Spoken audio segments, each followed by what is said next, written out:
Hi అండి. ఏం చేస్తున్నారు? Welcome back to Lucky's kitchen world. అందరూ బాగున్నారా? నేను కూడా చాలా చాలా బాగున్నాను. మీరందరూ కూడా బాగుండాలని మనస్ఫూర్తిగా కోరుకుంటున్నాను. ఇంకా మన వీడియోస్ ఎవరైనా కొత్తగా చూస్తున్నట్లయితే ప్లీజ్ లైక్ చేయండి. అలాగే మన ఛానల్ని సబ్స్క్రైబ్ చేసుకుని సపోర్ట్ అయితే చేయండి. మీ సపోర్ట్ ఎప్పుడూ ఇలాగే ఉండాలని మనస్ఫూర్తిగా కోరుకుంటున్నాను. ఇంకా మన వీడియోస్ని చూస్తూ లైక్ చేస్తూ ప్రతి వీడియోకి మంచిగా కమెంట్ పెడుతున్న వాళ్ళు ప్లీజ్ ఈ వీడియోని కూడా లైక్ చేసి ఒక స్వీట్ కమెంట్ అయితే చేసేయండి. వీడియోలోకి అయితే వెళ్ళిపోదాము. ఈ వీడియో వచ్చేసి ఎప్పటిది అంటే మొన్న మండే రోజు వీడియో అనమాట. అప్పటి నుంచి ఇప్పటికి అప్లోడ్ చేయడానికి కుదిరింది. ఏంటంటే అసలు లాంగ్ వీడియోస్కి వాయిస్ ఇవ్వడానికే కుదరట్లేదండి. నైట్ పడుకునేటప్పటికే 12 అయిపోతుంది అనమాట. అన్నీ చక్క పెట్టుకుని పడుకునేటప్పటికి మళ్ళీ ఉదయానికి అన్నీ ఎక్కడొక్కడ ఉంచుకున్నాం అనుకోండి, పని ఎక్కువైపోతుంది. ఇంకా ఉదయం లక్కోడికి లంచ్ బాక్స్ పెట్టి స్కూల్కి అది పంపుకోవాలి కాబట్టి ఇంక ఉదయానికైతే ఏ పని ఉంచుకోవట్లేదు. ఏదైనా సరే కొంచెం లేట్ అయినా నైట్ చేసేసుకొని పడుకుంటే నాకు కొంచెం రిలాక్స్గా ఉంటుందన్నమాట. ఉదయానికి కొంచెం హడావిడి లేకుండా మళ్ళీ కొడుకు లంచ్ బాక్స్ పెట్టేసి స్కూల్కి పంపుకోవడానికి ఈజీగా ఉంటుందని చెప్పేసి ఎంత పనైనా నైట్ చేసుకునే పడుకుంటున్నాను. ఇంకా అప్పటికి మాకు ఇంకా హెల్పర్స్ లేరనమాట. లేక చాలా ఇబ్బంది పడుతున్నాము. ఇంకా ఎలా ఉందంటే మా పరిస్థితి నైట్ పడుకునేటప్పటికి 12:30 అయిపోయింది. ఇంకా ఉదయం లేచేటప్పటికి యథావిధిగా 5:30కే లేవాల్సి వచ్చేది. ఎందుకంటే లంచ్ బాక్స్ పెట్టి ఇంకా మా హస్బెండ్ మన బిజినెస్కి కావాల్సిన ఐటమ్స్ ఏమైనా తేవడానికి ఉదయం కొంచెం తొందరగా వెళ్ళాలన్నమాట. మాది కొంచెం పల్లెటూరు కదండి. మేము ఎటు వెళ్ళాలన్నా ఒక 10 కిలోమీటర్స్ ఏదైనా తెచ్చుకోవడానికి వెళ్ళాలన్నమాట. ఇటు కిరాణా సామాన్లు అవి తెచ్చుకోవడానికైనా ద్రాక్షారం వెళ్ళాలి. ఇంకా నాన్ వెజ్ పికిల్స్ కాబట్టి చికెన్ కావచ్చు, ఇంకా మటన్ కావచ్చు, రొయ్యలు కావచ్చు, ఇవన్నీ తెచ్చుకోవడానికి ఇంకో ప్లేస్కి యానం వెళ్ళాలన్నమాట. ఒక 14 కిలోమీటర్స్ అది వెళ్ళాలి. అందుకని కొంచెం ఉదయం తొందరగా వెళ్తే మనకి కావాల్సిన ఐటెం దొరుకుతుందని చెప్పి ఉదయం 5:30కి అయితే బయలుదేరారు. నిజంగా బిజినెస్ స్టార్ట్ చేసిన తర్వాత మీ సపోర్ట్ అయితే నాకు మామూలుగా లేదండి. నేనైతే ఎక్స్పెక్ట్ చేయలేదు ఎంత సపోర్ట్ ఇస్తారని చెప్పి. ఏదో 1-2 ఆర్డర్స్ వస్తే చేసుకోవచ్చు, మిగతా టైంలో ఇంట్లో పనులు అవి చేసుకోవచ్చు అన్నట్టుగా నేనైతే నిజంగా అలాగే అనుకున్నానండి. ఎంత మంచి రెస్పాన్స్ వస్తుంది, ఎంత మంచిగా మాట్లాడతారు. నిజంగా కాల్ చేసి మాట్లాడుతుంటే ఎంత బాగా అనిపిస్తుందో. ఎంత బాగా మాట్లాడుతున్నారు, చాలా ఆప్యాయంగా మీ ఇంట్లో మనిషిలాగా మాట్లాడుతున్నారు. మా లక్కోడన్నా మీరన్నా నాకు చాలా ఇష్టం అండి అని చెప్పి మాట్లాడుతుంటే ఎంత హ్యాపీ అనిపిస్తుందో. ఇంతమందిని సంపాదించుకున్నాను చాలు. ఇంతమంది ప్రేమను పొందుతున్నాము, అంతకంటే ఏం కావాలండి. ఇంకా బిజినెస్ కంటారా చాలా చాలా సపోర్ట్ చేస్తున్నారు. కొత్త కదండి, పర్వాలేదు నెమ్మదిగా చేసుకోండి, ఇలాగా అలాగా అని చెప్పి హెల్పర్స్ని పెట్టుకోండి అని చెప్పి తొందరలోనే ట్రై చేస్తున్నామండి. ఇప్పుడైతే దొరికారు మాకు, అప్పటికైతే లేరనమాట. ఒక 3 డేస్ నిజంగా ఎంత ట్రై చేసామో హెల్పర్స్ గురించి. ఎవ్వరు కూడా రావడానికి వస్తాము అనేవారు కానీ ఇంకా అలా హ్యాండ్ ఇచ్చేసేవారు అనమాట. అంటే రెస్పాన్స్ ఉండేది కాదు అవతల వాళ్ళ దగ్గర నుంచి. ఇంకా అలాగా మేము ట్రై చేయడం, అవతల వాళ్ళు ఇంకా రెస్పాన్స్ ఇవ్వకపోవడం అలా సరిపోయేది.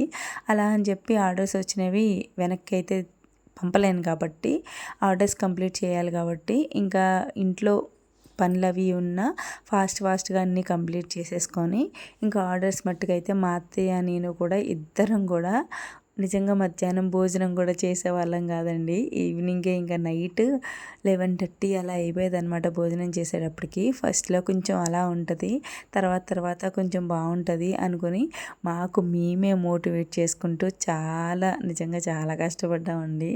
ఫస్ట్ 1 వీక్ అయితే మామూలుగా లేదు మాకు స్ట్రెస్.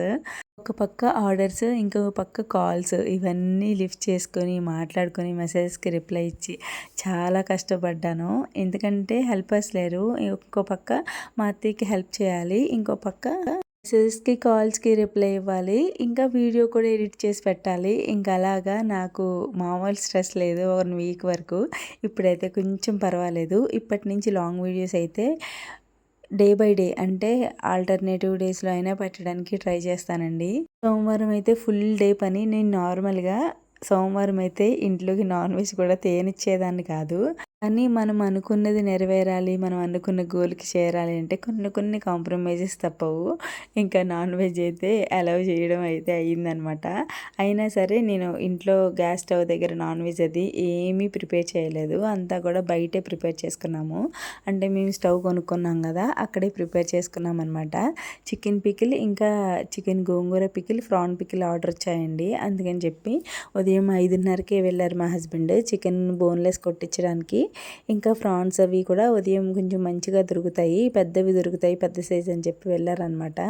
ఇంకా వాళ్ళు వచ్చేటప్పటికి 6:30 అలా అయిపోయింది. వచ్చిన తర్వాత లక్కోడిని రెడీ చేసి స్కూల్కి అయితే పంపాలి. లక్కోడు స్కూల్కి వెళ్ళిన తర్వాత బ్రేక్ఫాస్ట్ తినేసి స్టార్ట్ చేసామన్నమాట పని. చికెన్ అయితే శుభ్రంగా తెచ్చిన చికెన్ అంతా శుభ్రంగా కడిగేసుకున్నాను. మా అత్తయ్య అయితే ఫ్రాన్స్ని మొత్తం క్లీన్ చేసిందనమాట. విత్ నరాలతో, మొత్తం నరంతో సుద్దా అన్నీ క్లీన్ చేసేసి ప్రాన్ పికిల్ అయితే పెట్టడానికి రెడీ చేస్తున్నాము. ఇంకా ప్రాన్స్ చేయడానికి కొంచెం టైం ఎక్కువ పడుతుంది కాబట్టి మా అత్తయ్య అయితే ఆ పనిలో ఉంది. నేనైతే ఇంట్లో పూజ చేసుకున్నాను. మళ్ళొక్కడు వెళ్ళిన తర్వాత ఇంట్లో మనశ్శాంతిగా పూజ చేసుకొని అప్పుడు నేను స్టార్ట్ చేశానన్నమాట పనులు. వంట పనుల్లోకి వెళ్ళాను. ఏదైనా సరే ఎంత బిజీగా ఉన్నా ఏదైనా దేవుడిని నెగ్లెక్ట్ చేయకూడదు అని పెట్టుకున్నానండి. ఇప్పటి వరకు అయితే నెగ్లెక్ట్ చేయలేదు, ఇక ముందు కూడా చేయను. అంటే నాకు ముందు ఎంత పనున్నా కానీ దేవుడు పూజ అది చేసుకొని మనశ్శాంతిగా ఇంట్లో పూజ చేసుకున్న తర్వాతే ఏ పనైనా మొదలు పెట్టాలి అని అనుకున్నాననమాట. అలాగే చేస్తాను, చెయ్యాలి కూడా. ఎందుకంటే ఆయన ఆశీస్సులు లేనిదే మనం ఎంత ముందుకు వెళ్దామన్నా వెళ్ళలేం కదండి. స్వామి ఆశీస్సులు ఉంటే అంతా మనం ఏదనుకున్నామో అది జరుగుతుంది. ఇంకా ఆయన ఆశీస్సులతో ముందుకు వెళ్ళగలం అనమాట. అందుకని చెప్పి దేవుడిని అయితే పూజని నెగ్లెక్ట్ చేయకూడదు అని చెప్పి అనుకున్నాను. అలా ఉదయం అయితే మనశ్శాంతిగా పూజ చేసేసుకొని ఫస్ట్ తినేసి వంటలు అయితే మొదలుపెట్టాము. చికెన్ పికిల్, ఇంకా చికెన్ గోంగూర పికిల్, అలాగే ప్రాన్ పికిల్ అనమాట. పికిల్స్ అయితే పెట్టడం అయిపోయింది. ఉదయం స్టార్ట్ చేస్తే పికిల్స్ తొందరగానే అయిపోయాయండి. మధ్యాహ్నం నుంచి కొన్ని స్నాక్ ఐటమ్స్ అయితే చేసుకున్నామన్నమాట. పికిల్స్ కూడా కొంచెం చల్లారిన తర్వాత నిమ్మరసం అది పిండాలి కదా. ఇంకా సాయంత్రం అయిపోయింది. మేము కొంచెం బయటికి వెళ్ళాము మధ్యాహ్నం టైంలో. అంటే కొంచెం అవసరమైన సామాన్లు అవి తెచ్చుకుందామని. యాక్చువల్గా నేనైతే చిన్నగానే కదా 1-2 ఆర్డర్లు వస్తే సింపుల్గానే చేసి పెట్టేయచ్చు అని చెప్పేసి ఏమీ కొనుక్కోలేదు. ఓన్లీ అలా సింపుల్గా కావాల్సిన పెద్ద పెద్ద ఐటమ్స్ మట్టి కొనుక్కున్నాను తప్పితే చిన్న చిన్న ఐటమ్స్ ఏం కొనుక్కోలేదు. ఇంకా ఆర్డర్స్ అయితే ఎక్కువ రావడంతో ఐటమ్స్ అన్నీ కొనుక్కోవచ్చు పర్వాలేదు అని ధైర్యం వచ్చింది. ఇంకా ఐటమ్స్ కొనుక్కోవడానికి అని చెప్పి మధ్యాహ్నం బయటికి అయితే వెళ్ళాము. అన్నీ కొనుక్కొని వచ్చేటప్పటికి టైం 3:30 అయిపోయిందనమాట. ఇంకా భోజనం చేసేసి స్నాక్స్ వండడం అయితే స్టార్ట్ చేసాము. పికిల్స్ అయితే రెడీ అయిపోయాయి. చాలా బాగున్నాయి టేస్ట్ అయితే. ఆ రోజు కాదు, తర్వాత రోజు టేస్ట్ చూసాను. ఇంకా నైట్ పడుకునేటప్పటికి 12:30 అయ్యింది. మేము పనులన్నీ చేసుకుని సర్దుకుని పడుకునేటప్పటికి. ఇంతే ఈ వీడియో. మళ్ళీ వీడియోలో కలుద్దాం. Thanks for watching. బాయ్.